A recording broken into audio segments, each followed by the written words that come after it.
اس کی حالت دیکھ کر سبھی چونک پڑے تھے۔ اس کے کپڑے مٹی میں لتھڑے ہوئے تھے، گریبان پھٹا ہوا تھا، بال بکھرے ہوئے تھے، ہاتھ میں ایک بڑا سا سیاہ چرمی بیگ۔ اس کی دگرگوں حالت کے باوجود اس کے ہونٹوں پر ایک جاندار اور آسودہ مسکراہٹ کھل رہی تھی۔ وہ پورے اطمینان کے ساتھ آگے بڑھایا۔ آئی ایم سوری سر، میں کچھ لیٹ ہو گیا، اس نے مسکراتے ہوئے کہا، اور پھر اس نے بولنا شروع کیا۔ اب آپ تمام حضرات دیکھیں، اور کپور صاحب آپ بھی یہ الف لیلوی تصویر دیکھیں۔ دانش پینٹ کی جیبوں میں ہاتھ ڈال کر ٹہلنے لگا اور باقی تمام آفیسرز تصویروں میں محو ہو گئے تھے۔ چند ایک تصویروں میں دانش اور ڈھانچے گتھم گتھا نظر آ رہے تھے۔ کوٹھی کو مختلف زاویوں سے شوٹ کیا گیا تھا۔ ایک تصویر میں ڈھانچے رسیوں سے جکڑے نظر آ رہے تھے۔ ایک ہال کمرہ تھا، وہاں انسانی کھوپڑیوں اور ہڈیوں کے انبار لگے ہوئے تھے۔ یہ اس شیطان گھر کے مختلف حصوں کے مناظر ہیں جہاں یہ تمام فتنے پنپ رہے تھے، مگر اب یہ منحوس عمارت میرے آدمیوں کے قبضے میں ہے، دانش نے حال میں ٹہلتے ہوئے کہا۔ حیرت انگیز، بے حد نادر، تم نے حقیقتاً بہت بڑا کام کیا ہے، بہت عمدہ مسٹر دانش۔ آئی جی صاحب کی مسرت دیدنی تھی۔ تھینک یو سر، دانش نے گردن خم کرتے ہوئے کہا۔ مگر ینگ بوائے، تمہارا اطمینان ادھورا ہے۔ جرائم کی تفصیلات، مجرم کا طریقہ کار اور اس کے مقاصد تو ہمارے علم میں آ چکے ہیں، مگر تم نے ابھی تک مجرم کے متعلق کچھ نہیں کہا۔ جب تک ایسا خطرناک مجرم آزاد ہے، جرائم کے خاتمے کا تصور محال ہے۔ جب تک مجرم ہماری گرفت سے دور ہے، ہزاروں اندیشے ہمارے ذہنوں میں کلبلاتے رہیں گے۔ دانش نے مزے کا خیز نظروں سے آئی جی صاحب کی طرف دیکھا۔ سر، میں نے یہ کب کہا کہ مجرم ہماری گرفت سے دور ہے؟ مجرم اس وقت یہاں حال میں موجود ہے۔ دانش کے الفاظ یا کوئی طلسم سبھی اپنی جگہ سن ہو کر دنگ رہ چکے تھے۔ یکایک ہی جیسے سب کو سانپ سونگھ گیا تھا۔ دنیا کا عجیب و غریب، پراسرار اور خطرناک مجرم ان کے درمیان موجود تھا، اور وہ سب لا علم تھے۔ تمہارے کہنے کا مطلب یہ ہے کہ مجرم ہم میں سے کوئی ایک ہے؟ کمشنر صاحب نے متحیر لہجے میں کہا۔ کون ہے وہ مسٹر دانش؟ آئی جی صاحب کے منہ سے بے اختیار نکلا۔ دانش کے ہونٹوں پر رقصہ مسکراہٹ کچھ اور گہری ہو گئی۔ چند لمحے سکوت کے بعد اس نے بڑے پراسرار لہجے میں کہا، آپ کے سامنے ہے۔ سب کی نظریں دانش پر مرکوز تھی، اور اس کے ان الفاظ پر تو ایک دفعہ تو سب کا منہ حیرت اور بے یقینی کے انداز میں کھل کر رہ گیا تھا۔ فار گاڈ سیک مسٹر دانش، اب مزید سسپینس کریٹ نہ کریں۔ اے ایس پی سنیل کے لہجے میں اضطراب گھلا ہوا تھا۔ دانش کی نظروں کا زاویہ بدل گیا تھا۔ کیوں لارنس، کیا ان تمام شواہد کے بعد بھی آپ خاموش رہیں گے؟ کیا مطلب، کیا کہنا چاہتے ہو تم؟ لارنس کی کشادہ پیشانی پر ناگواری کی شکنیں ابھر آئیں۔ مطلب یہ لارنس کہ اب آپ کے فرار کا کوئی راستہ نہیں، ہم تمام ثبوت حاصل کر چکے ہیں۔ اپنی ان شیطانی کارروائیوں کی مزید تفصیل اپنے منہ سے کہہ دیں۔ واٹ نانسنس، کیا بکواس کر رہے ہو تم؟ لارنس بھڑک اٹھا۔ ینگ بوائے، کیا تمہیں اندازہ ہے کہ تم کیا کہہ رہے ہو؟ کیا تمہارے پاس لارنس کے خلاف کوئی ثبوت ہے؟ اگر ہے تو فوراً پیش کرو۔ یس سر، ایک نہیں، بہت ثبوت اور بہت سے محرکات ہیں۔ پھر وہ کمشنر صاحب کی طرف پلٹا۔ محترم، لارنس کے معاملے میں آپ کی معلومات ادھوری ہیں، مگر میں اپنی معلومات مکمل کر چکا ہوں۔ میں چاہتا ہوں کہ لارنس اپنے گناہوں کا خود اعتراف کر لے، اس لیے میں پہلے محرکات کا ذکر کروں گا، بصورت دیگر ثبوت بھی یہاں آپ کے سامنے پیش کروں گا۔ دانش چند لمحے خاموشی کے بعد گویا ہوا۔ 13 فروری کی رات سینٹ جان چرچ میں سانحہ ہوا۔ آئندہ صبح وہاں بہت سے آفیسرز موجود تھے۔ جہاں پادری کی لاش پڑی تھی، وہاں مسلح سپاہی تعینات تھے، اور میں خود بھی ایک پریس رپورٹر کی حیثیت سے وہاں موجود تھا۔ سب سے آخر میں آنے والی شخصیت لارنس تھے۔ انہوں نے جب پادری کی لاش کا جائزہ لیا تو سر کا وہ حصہ جو چراغ کی صورت میں استعمال کیا گیا تھا، وہ دیکھ کر پریشانی اور تشویش جو کہ لارنس کے چہرے پر آئی تھی، وہ قابل غور تھی۔ میں نے سوال کے متعلق سوال کیا تو لارنس کا رویہ ایسا تھا کہ وہ مجھ پر جھپٹ پڑتے۔ اس کے بعد لاش کے قریب کوئی نہیں گیا، مگر سر کا وہ حصہ نہیں ملا جو بعد میں تمام قبرستانوں سے غائب رہا۔ یہاں ان کی شیطانی طاقتیں کام کرتی تھی۔ 1000 انسانی کھوپڑیاں اور ہزاروں روحوں کی اکائی بھی انہی کھوپڑیوں پر تھی، جن کو بطور چراغ استعمال کیا گیا۔ اگر وہ ان کے ہاتھ سے نکل جاتی تو سب کچھ نکل جاتا۔ مجھے اسی دن لارنس پر شبہ ہو گیا تھا، سو میں نے اپنے آدمی ان کے پیچھے لگا دیے۔ 22 فروری کی میٹنگ کے دوران جب میں نے ان واقعات کو کالے جادو سے منسوب کیا تھا، وہ بھی میری ایک چال تھی جو کہ کامیاب رہی۔ دانش نے ٹیبل کی جانب اشارہ کیا۔ اس ٹیبل کی سطح بہت صاف ہے، شیشے کا گمان ہوتا ہے۔ میں اس وقت اس میں لارنس کے تاثرات کا ہی جائزہ لے رہا تھا، اور وہ تاثرات میری گرفت میں آ گئے۔ میں نے کہا تھا کہ یہ کالی طاقتوں کا کام ہے اور اب فوری طور پر ایسا کوئی واقعہ رونما نہیں ہوگا۔ لارنس کو یہ کسی طور بھی گوارا نہ تھا کہ کسی کا ذہن شیطانی طاقتوں کی طرف جائے۔ میری توقع کے عین مطابق لارنس نے اسی رات ایک اور قبرستان پامال کر ڈالا۔ اب ذرا ان واقعات کی ترتیب پر غور کریں۔ پہلا واقعہ 13 فروری کو رونما ہوا، دوسرا 15 کو، تیسرا 17 کو، چوتھا 19 کو، پانچواں 21 کو اور چھٹا 22 کو، یعنی پہلے 5 واقعات تاک تاریخوں میں ہوئے، دوسرا ایک دن کے وقفے سے، جبکہ چھٹا متضاد ہے۔ یہ لارنس کی نفسیاتی حرکت تھی۔ 22 تاریخ کی صبح ہی میرے آدمی نے، جو کہ لارنس کی نگرانی پر مامور تھا، مجھے وائرلیس پر انفارم کیا کہ لارنس گزشتہ 35 گھنٹوں سے فلیٹ پر نہیں پہنچا۔ اس نے فلیٹ کی تلاشی بھی لی مگر کچھ حاصل نہ ہوا۔ یہ بات بھی غور طلب ہے کہ جب کوئی ایسا واقعہ رونما ہوا، سر لارنس اس دوران غائب رہے۔ کیوں مسٹر لارنس، کہ اب بھی آپ انکاری ہوں گے؟ اس نے چپتے ہوئے لہجے میں کہا۔ تمہاری یہ بکواس بے فائدہ اور فضول ہے۔ لارنس کا لہجہ تلخی لیے ہوئے تھا۔ کمشنر صاحب آئی جی صاحب سے مخاطب ہوئے۔ سر، ان تمام واقعات سے کہاں ثابت ہوتا ہے کہ ان سب واقعات کا ذمہ دار لارنس ہے؟ آئی جی صاحب استفہامیہ نظروں سے دانش کی طرف دیکھنے لگے۔ دانش نے اس بیگ کی زپ کھول دی جو وہ اپنے ساتھ لایا تھا اور پھر ٹیبل پر الٹ دیا، اور پھر اسے جو کچھ برآمد ہوا اس پر نظر پڑتے ہی کئی افسران کی چیخیں نکل گئی۔ کئی افسر بوکھلاہٹ میں کرسیوں سمیت الٹ گئے۔ خود آئی جی صاحب بھی ہڑبڑا کر اٹھ کھڑے ہوئے۔ ٹیبل پر کٹی ہوئی انسانی کھوپڑیاں بکھر گئی۔ لارنس کے چہرے پر بھی ہوائیاں اڑ رہی تھی۔ اکائی تمہارے ہاتھ سے نکل گئی مسٹر لارنس، اب یہ میری دسترس میں ہے۔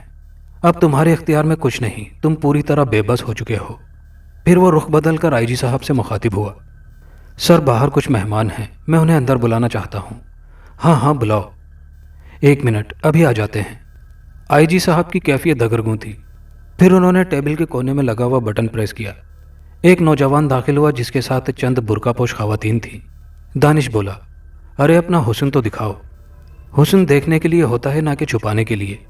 پھر ان سب نے اپنے چہروں سے نقاب الٹ دیے۔ انہیں دیکھ کر کئی آفیسرز کی چیخیں نکل گئی۔ وہ سب ڈھانچے تھے۔ دوستو، تمہاری اس ذلت آمیز حالت کا ذمہ دار تمہارے سامنے موجود ہے، ڈھانچوں کو دانش نے مخاطب کرتے ہوئے کہا اور لارنس کی طرف اشارہ کیا۔ لارنس پر شدید بوکھلاہٹ طاری ہو گئی تھی۔ اس نے تیزی سے اٹھنے کی کوشش کی مگر ٹیبل اور کرسی سے الجھ کر گر پڑا۔ ڈھانچوں نے اسے دبوچ لیا۔